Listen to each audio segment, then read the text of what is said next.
Nang mag-cruise ang landas ni Mura at ng kilalang vlogger na si Virgil Linkers, hindi mapigilan ang damdamin ni Mura o Alan Padua, isang tanyag na personalidad sa industriya ng showbiz, mula sa ginubatan, Albay. Sa unang pagkakataon na magkita sila, hindi nakaiwas si Mura sa kanyang emosyon. Nagluluksa siya at humingi ng tawad kay Virgil Linkers dahil sa mga masakit na salitang binitiwan niya noon. Hindi nagtagal, bumisita muli si Virgil Linkers kay Mura nang mabalitaan niyang nasunog ang kanilang tahanan. Sa pag-uusap ng dalawa, ibinahagi ni Mura ang lungkot na nararamdaman sa pagkawala ng kanilang bahay at mga ari-arian.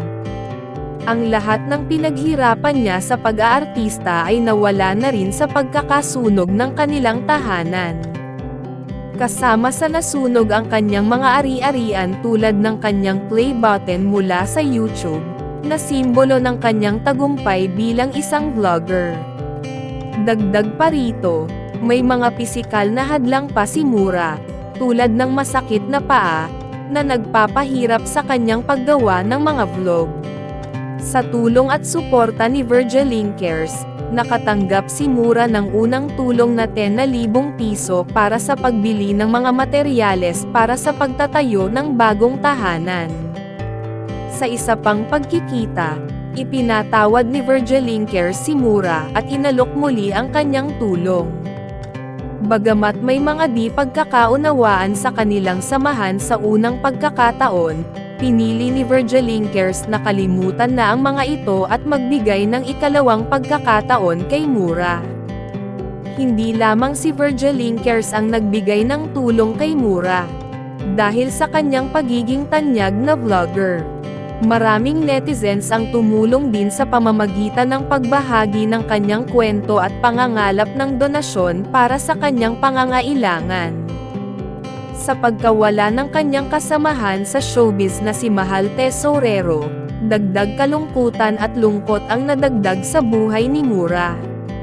Ngunit sa kabila ng mga pagsubok na ito, patuloy siyang nakikipaglaban at umaasa sa tulong at suporta ng kanyang mga kaibigan, tulad ni Virgil Linkers, at ng kanyang mga taga-subaybay. Sa mga pangyayari sa buhay ni Mura, matutunan nating mahalaga ang pagpapatawad at pagbibigay ng pangalawang pagkakataon. Bagamat may mga sandaling nagkaroon ng di pagkakaunawaan, nakita natin kung paano ang pagpapatawad at pagkakaroon ng malasakit sa kapwa ay nagbubuklod at nagbibigay lakas sa atin sa panahon ng pangangailangan. Ang karanasan ni Mura ay nagpapaalala sa atin na sa gitna ng mga pagsubok, may mga tao at pagkakataon pa rin na handang magbigay ng tulong at suporta, at ito ang mga bagay na dapat nating pahalagahan at ipagpasalamat sa ating buhay.